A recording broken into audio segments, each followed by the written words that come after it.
비덴트 한번 봐볼게요. 지금 이 종목이 오늘 좀 올라오긴 있는데, 그 전에 보면 계속 지금 하락 추세 유지를 하고 있잖아요.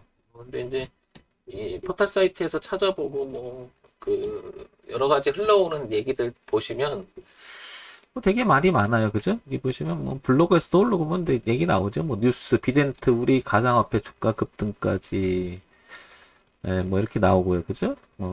뒷수습 어쩌나 개미만 눈물 뭐 이런 얘기 나오고 뭐 횡령 압수수색 비덴트 주가 빚과 뭐 오빠와 여동생 뭐 그러면 이거 뭐죠? 박민영인가 뭐 이게 또 얘기 나오고 뭐 그랬던 거죠. 막 이런 가지고.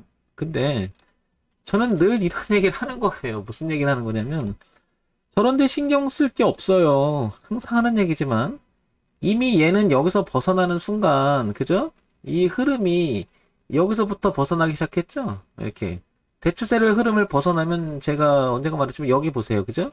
이렇게 저항했죠? 저항했죠?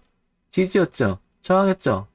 이미 여기 맞고 떨어질 때는 조심해야 되는 게 아니라 들어가서는 안 되는 거고 가지고 만약에 있었다라고 했을 때는 이게 어쩌면 기회였던 거죠, 여기가. 예, 여기가. 근데 제가 늘 하는 얘기가 이 흐름을 바꾸기 전에는 그러면 들어가서 바꿨을 때, 그쵸? 여기 잠깐 기술적 반등이 일어난 거죠, 이게. 제가 그래서 그 어떤 그 뉴스를 보고 매매를 하지 않고 자꾸 안 보려고 하는 것도 그런 거예요. 어차피요, 반영이 된다니까요? 경험치를 쌓아나가라는 게 이런 건데요. 보시면 이것도 기술적 반등이었죠. 가는 척 했죠. 근데 꺾였어요. 이것도 올라가는 척 하다 꺾였죠.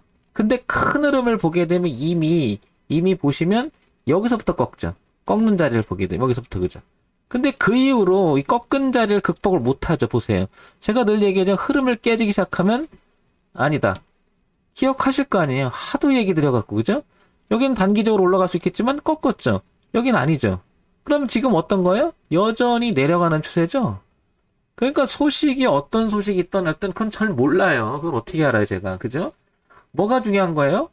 내가 대응하는 게 중요하다니까, 이 게임에서는. 왜냐면 우리는 약자기 때문에 그 내용을 알 수가 없어요, 우리는. 그걸 파악한다는 게 웃긴 거고, 불가능한 얘기잖아요. 그러면 지금 보시면, 주봉에 지금 이렇게 여기 닫고 있잖아요. 그죠? 그러면 이게 이제 주봉, 월봉, 일봉 같은 자리잖아요. 이렇게. 그러면 저는 이런 거예요. 단지, 좀 기대감이 있어요. 왜냐면 이제 주봉이 이렇게 넘어갈 수 있는 수렴의 끝자락이잖아, 이게. 일봉도 그렇고, 이렇게. 그 다음에, 이렇게. 그런데 이걸 넘어갔다 하더라도요, 위험한 게 뭐냐면, 이 강력한 저항대가 있단 말이에요, 여기가. 이게 지지대라기보다도 이게. 흐름을 그래서 완벽하게 돌려놓지 않으면, 매물이 출현하게 되고, 생각을 해보세요. 그만한 가치가 있다라는 거죠. 누군가 들어왔다는 얘기는. 가치가 없으니까 누군가 던져 나가는 거고 그 수습 과정 속에서 세력들은 어떻게 할까요? 개미들이 달라붙는 걸 알거든요. 그러니까 어떻게 돼? 이거 털어먹기 시작하는 거예요. 이거 세력 입장에서는요. 이런 수익도 꽤 큰 거예요. 왜 크다라는 표현을 쓰냐면 이렇게 생각을 해볼게요.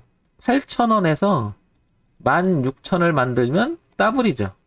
100% 상승이죠? 그러면 500원이 1,000원을 만들어도 같은 거죠, 알고 보면. 근데 이거랑 하늘과 땅 차이가 뭐예요? 회사의 가치가 없으면 이건 대량으로 돈을 투자했을 때, 예를 들면 여기서 100억을 투자했다? 그럼 이렇게 만들었다? 200억이다. 그러면 더블이긴 하나. 물론 들어간 물량이 1,000억. 그 다음에 뭐 2,000억. 단위가 달라지겠죠? 그렇지만 세력 입장에서는 이거 올리는 건 굉장히 어려운 거죠. 제한된 돈 가지고 올릴 때는 이게 효율성이 훨씬 뛰어난 거죠. 왜냐면 들어가는 돈이 다르니까, 단위가. 그리고 이길 수 있는 확률이 훨씬 크니까.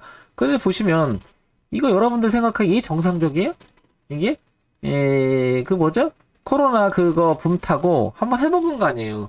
그리고 나서 거품이 빠지기 시작하니까 사정없이 빠지는 건데, 기술적 반등이 일어났다가 또 빠지고 기술적 반등이 있다 또 빠지고 이러니까 개미들은 기대감이 있어 올라갈 거라고 하는 건. 그런데 한 번 걸리면 이꼴 나는 거죠. 자, 그런데 비덴트는 조금은 지금 보시면 알겠지만은 저는 이렇게 생각을 하는 거죠. 얘가 한 번 이걸 돌려주면 월주일 지금 이 수렴의 끝자락에 와 있으니까 돌릴 수도 있겠다 이런 생각이 들어요. 하지만 지금 이 자리가 굉장히 중요하다는 걸 알 수가 있는 거죠. 그래서 저는 이제 이런 걸 가지고 이렇게 시각적으로 표현하는 거죠. 돈의 흐름이라는 관점을 황 대표는 굉장히 많이 얘기하잖아요. 지금 이걸 볼게요. 비덴트 위차트를 보게 되면 돈의 흐름을 아직 바꿔놓지 못하잖아요. 보시면 이렇게 임박은 하려고 하는데 이렇게 그렇죠? 이렇게 예, 이렇게 예, 그래서 아직은 돌렸다기보다도 머리를 들으려고 하는 모습은 나타나요. 그래서 뭐 죽었다 이런 것보다도 반등을 했다가 뭐 이런 경우에는 한 이 정도 왔다가 다시 꺾이거나 아니면 이제 급속하면 올라갈 수도 있겠죠. 어쨌든 간에 제가 차트의 흐름을 중시 여기는 그 내용을 계속 강조하는 이유를 한번 생각을 해보세요. 그래서 비덴트는 월주 2를 봤을 때 지금 현재는 이 수렴의 끝자락이 있어서 약간 희망성은 있죠. 그죠? 그렇게.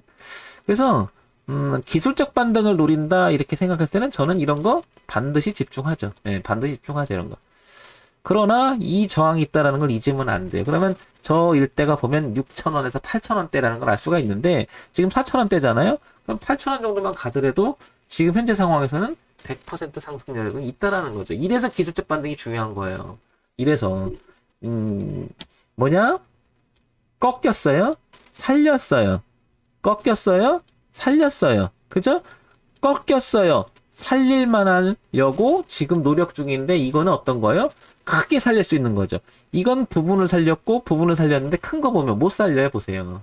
근데 이제 이게 살려버리면 큰 게 살려버리면 어느 정도 반등 여지는 있다. 그래서 이게 앞을 보니까 한 8,000원 이분까지 남아있잖아요. 그럼 어떻게 돼 이게? 기술적 반등이 일어날 수 있다는 거지 이 회사가 좋은지 나쁜지 어떤지는 개인이 파악하기는 어렵습니다. 그건 그 누구한테 물었을 때 어쩌고 저쩌고 하는 것은 다 뻥이에요. 제가 경영자가 아니고 그 회사가 모르는데 어떻게 알아. 그 내부 사정은. 그죠? 그걸 인정하고 들어가야 되겠죠. 한두 개는 맞출 수 있겠지. 내부자하고 아는 사이가 있거나 뭐 하면. 근데 우리가 평생 매매를 할 거라면 수없이 많은 2,000개를 어떻게 합니까? 그러기 때문에 우리 매매 툴이 있어야 된다고 얘기를 하는 거예요. 이런 거 잘 생각해 보세요.